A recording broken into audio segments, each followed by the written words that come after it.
Hi everyone, welcome back to my YouTube channel.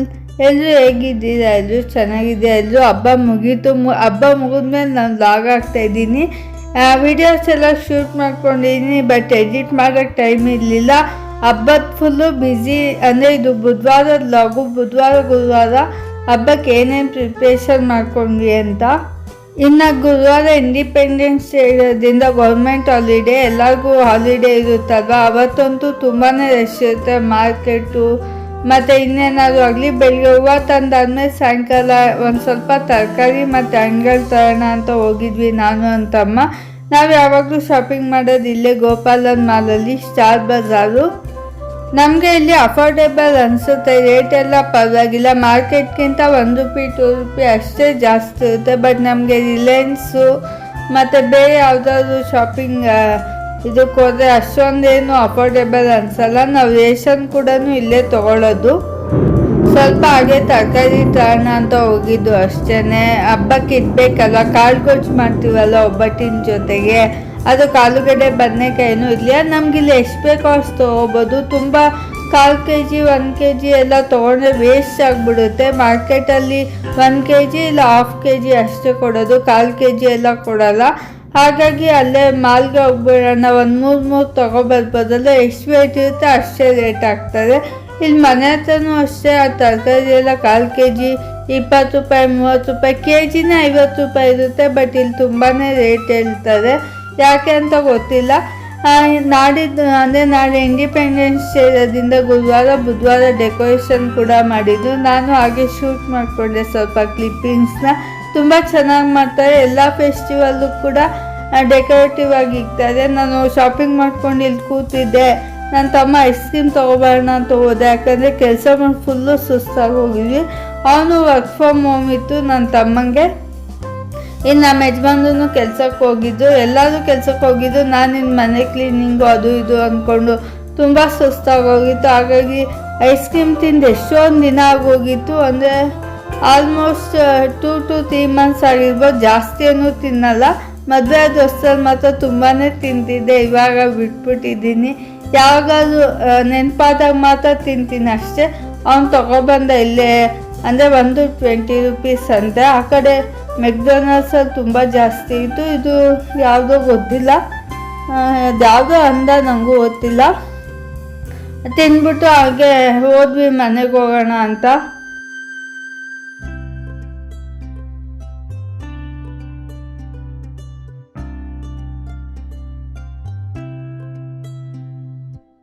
ಇನ್ನು shopping ಎಲ್ಲ ಮುಗಿದ್ಮೇಲೆ ಇದು ಇಂಡಿಪೆಂಡೆನ್ಸ್ ಡೇ ಲಾಗ್ ಆಗಿರುತ್ತೆ. ಅಂದರೆ August 15. ಗುರುವಾರ ಹಾಲಿಡೇ ಇತ್ತಲ್ಲ, ಅಪ್ಪ ದೇವ್ರ ಮನೆ ಎಲ್ಲ ಕ್ಲೀನ್ ಮಾಡ್ಕೊತಿದ್ದು. ನಾನು ಬೆಳಗ್ಗೆ ಎದ್ದು ಸ್ನಾನ ಮಾಡ್ಕೊಂಡು ಬರೋಷ್ಟಿಗೆ 12 o'clock ಆಗೋಯ್ತು. ಮನೆಯೆಲ್ಲ ಸೀಟಿ, ಬಟ್ಟೆ ಎಲ್ಲ ಒಗ್ದು ಒಂದು 7 ಗಂಟೆಗೆ ಎದ್ದಿದ್ದೆ. ಬೇಗ ಎದ್ದೇಳಲಿಲ್ಲ, ಬಿಕಾಸ್ ನಾವು ಹೋದ್ವಾರ ಎಲ್ಲ ಪೂಜೆ ಮಾಡೋಕ್ಕೆ 4 ಗಂಟೆಗೆ ಎದ್ದೊಳ್ತಿದ್ದೆ. ಹಾಗಾಗಿ ಒಂದಿನ ಅದು ಸ್ವಲ್ಪ ರೆಸ್ಟ್ ತೊಗೊಳ್ಳೋಣ, ನಿದ್ದೆ ಇಲ್ದಿಯ ಕಣ್ಣೆಲ್ಲ ಡಾರ್ಕ್ ಸರ್ಕಲ್ಸ್ ಆಗಿಬಿಟ್ಟಿತ್ತು. ಹಾಗಾಗಿ ಅವತ್ತು ಮಾತ್ರ ಮಲ್ಕೊಂಡ್ಬಿಟ್ಟೆ. 7 o'clock ಎದ್ದು ಆಮೇಲೆ ಬಟ್ಟೆ ಎಲ್ಲ ಒಗ್ದು ತಿಂಡಿ ಮಾಡಿಟ್ಟಿದ್ದೆ. ಬೆಳಿಗ್ಗೆ ತಿಂಡಿಗೆ ಪಲಾವೇ ಮಾಡಿಬಿಟ್ಟಿದ್ದೆ, ಬಿಕಾಸ್ ಮಧ್ಯಾಹ್ನ ಕೂಡ ಅದೇ ಆಗುತ್ತೆ. ಸ್ವಲ್ಪ ಜಾಸ್ತಿನೇ ಮಾಡಿಕ್ಕಿದ್ದೆ. ಆಮೇಲೆ ಸ್ನಾನ ಮಾಡ್ಕೊಬಂದು ಒಬ್ಬಟ್ಟು ಮೊದಲು ಮಾಡ್ಕೊಬಿಡೋಣ ಅಂತ ಒಂದು 12 o'clock ಇಟ್ಟೆ. ಬೇಳೆ ಮತ್ತು ಅಂದರೆ ಹೂರ್ಣ ಮತ್ತು ಕನಕ ಎಲ್ಲ ರೆಡಿ ಮಾಡ್ಕೊಬಿಟ್ಟೆ. ಯಾವಾಗಾದ್ರೂ ತಡ್ಕೊಬೋದಲ್ವಾ ಅಂದ್ಬಿಟ್ಟು ಎಲ್ಲ ಬೇಯಿಸಿಕ್ಕೊಂತಿದ್ದೆ. ಆಮೇಲೆ ಒಂದು 5 ಗಂಟೆಗೆ ಸ್ಟಾರ್ಟ್ ಮಾಡಿದೆ ತಟ್ಟಕ್ಕೆ. ಒಂದು 2 hours ಆಯಿತು ನಾನು ಇಷ್ಟಾಗ್ಲೇ ಒಬ್ಬಟ್ಟು ತಟ್ಟೋದು. ಬಿಕಾಸ್ ಪುಟಾಣಿ ಹಾಕ್ಕೊಂಡಿದ್ದೆ, ತುಂಬಾ ಟೈಮ್ ವೇಸ್ಟ್ ಆಗುತ್ತೆ. ಜೊತೆಗೆ ನಿಂತ್ಕೊಳ್ಳೋ ಕೂಡ ಆಗಲ್ಲ. ಕೆಳಗಡೆ ಗ್ಯಾಸ್ ಇಳಿಸ್ಕೊಳ್ಳೋಣ ಅಂದರೆ ಪೈಪ್ ಅಟ್ಯಾಚ್ ಆಗಿಬಿಟ್ಟಿತ್ತು. ಹಾಗಾಗಿ ನಾನು ಮೇಲೆ ನಿಂತ್ಕೊಂಡೆ ಮಾಡಿದೆ. 2 hours ಆಯಿತು. ಆಮೇಲೆ ಹೊರಗಡೆ ಇನ್ನು ಒಂದು ಸ್ವಲ್ಪ ಮಾವಿನ ಸೊಪ್ಪು, ಬಾಳೆಕಂದೆಲ್ಲ ತರಬೇಕಿತ್ತಲ್ಲ, ಅದಕ್ಕೆ ಅಪ್ಪನ ಜೊತೆ ಹೋಗಿ ತೊಗೊಬಂದೆ. ಇನ್ನು ನೈಟ್ ಊಟ ಎಲ್ಲ ಮುಗ್ದಾದ್ಮೇಲೆ ಮನೆಯೆಲ್ಲ ಸೀಟ್ಕೊಂಡು ಕಸ ಹೊಡೆದು ಮನೆಯೆಲ್ಲ ಸೀಟ್ಬಿಟ್ಟೆ. ಒಂದು 9 ಗಂಟೆ ಆಗಿತ್ತು ಅಷ್ಟಕ್ಕೆ. ಇನ್ನು ನಮ್ಮ ಯಜಮಾನ್ರು ತಲೆನೋವು ಅಂತಿದ್ದು, ಹಂಗೂ ಅವ್ರ ಕೈಲೇ ಡೆಕೋರೇಷನ್ ಮಾಡಿಸ್ದೆ. ತಂದಿದ್ದೆ ಅಂತ ಹೇಳಿದ್ನಲ್ಲ ಮೀಶೋಯಿಂದ ಸ್ಯಾಟಿನ್ ಸ್ಯಾರಿ. ಇನ್ನೆಲ್ಲ ಊಟ ಮಾಡ್ಕೊಂಡು ಅಪ್ಪ ಮನ್ಕೋಬಿಟ್ಟು, ಅಪ್ಪನೂ ದೇವಸ್ಥಾನನೆಲ್ಲ ಬೆಳೆದಿದ್ದು. ಬೆಳಗ್ಗೆಯಿಂದ ಕೆಲಸ ಮಾಡ್ತಾನೆ ಇದ್ದು. ಮಾವಿನ ಸೊಪ್ಪೆಲ್ಲ ಕಟ್ಟಿ ಇನ್ನೆಲ್ಲ ಅದೊಂದು ಚಿಕ್ಕ ಪುಟ್ಟ ಕ್ಲೀನಿಂಗ್, ದೇವ್ರ ಮನೆ ಕ್ಲೀನಿಂಗ್ಗೆ ಒಂದು 3 to 4 hours ಆಯಿತು. ಇವಾಗ ನೋಡಿ ಬ್ಯಾಕ್ಗ್ರೌಂಡ್ ಡೆಕೋರೇಷನ್ ಎಲ್ಲ ಮಾಡಿ ಒಂದು 10 ಗಂಟೆಗೆ ಮನ್ಕೊಂಡ್ವಿ. ಇನ್ನು ಆ ಸಾರಿ ಎಲ್ಲ ಪಿನ್ ಮಾಡಿಕ್ಕಿದ್ನೆಲ್ಲ ಕೆಳಗಡೆ ಜೋಡಿಸ್ಕೊಬಿಟ್ಟೆ. ಬೆಳಗ್ಗೆ ಬೇಗ ಎದ್ದು ಉಡಿಸ್ಬೋದಲ್ವ ಅಂದ್ಬಿಟ್ಟು ಎಲ್ಲ ಅಲ್ಲೇ ಇಟ್ಕೊಬಿಟ್ಟಿದ್ದೆ. ಮನೆಯೆಲ್ಲ ಸೀಟಾಗಿತ್ತಲ್ಲ, ಮಡಿ ಇದೆ ಅಂದ್ಬಿಟ್ಟು ಅಲ್ಲೇ ಇಟ್ಕೊಂಡಿದ್ದೆ. ಜೊತೆಗೆ ಕಳಶಕ್ಕೆ ಹಾಕೋ ಸಾಮಾನು ಏನಾದ್ರು ಒಂದು ಮರ್ತ್ಬಿಡ್ತೀನಿ ಅಂದ್ಬಿಟ್ಟು ಎಲ್ಲ ತಟ್ಟೆ ಕೂಡ ಜೋಡಿಸ್ಕೊಬಿಟ್ಟಿದ್ದೆ.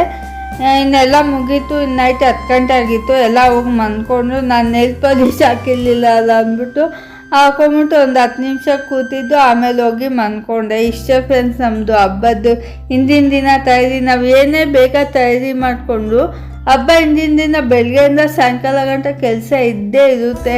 ನಾನು ಅಂದರೆ ಹಬ್ಬ ಹಿಂದಿನ ದಿನ ಏನು ಗಡಿ ಬೀಡಿ ಮಾಡ್ಕೊಳ್ಳೋದು ಬೇಡ, ಒಬ್ಬಟ್ಟು ತಟ್ಕೊಂಡು ಆರಾಮಾಗಿ ಇರೋಣ ಅಂತ ಅಂದ್ಕೊಂಡಿದ್ದೆ. ಬಟ್ ಬೆಳಗ್ಗೆಯಿಂದ ಸಾಯಂಕಾಲ ಗಂಟೆ ಬಿಡು ಇಲ್ಲದ ಕೆಲಸ, ಕಾಲಂತೂ ಸಖತ್ ನೋವು ಬಂದ್ಬಿಟ್ಟಿತ್ತು. ಇದೆಲ್ಲ ಮಾಡಿಬಿಟ್ಟು ಹೋಗಿ ಮನ್ಕೊಂಡೆ. ನಿಮ್ದು ಹೇಗಿತ್ತು ಹಬ್ಬ ತಯಾರಿ ಅಂತ ಕಮೆಂಟ್ ಮಾಡಿ ಹೇಳಿ. ಓಕೆನಾ? ಈ ವ್ಲಾಗ್ ಇಷ್ಟ ಆಗಿದೆ ಲೈಕ್ ಮಾಡಿ, ಶೇರ್ ಮಾಡಿ, ಹಾಗೆ ಕಮೆಂಟ್ ಮಾಡಿ. Thanks for watching my video. Bye friends.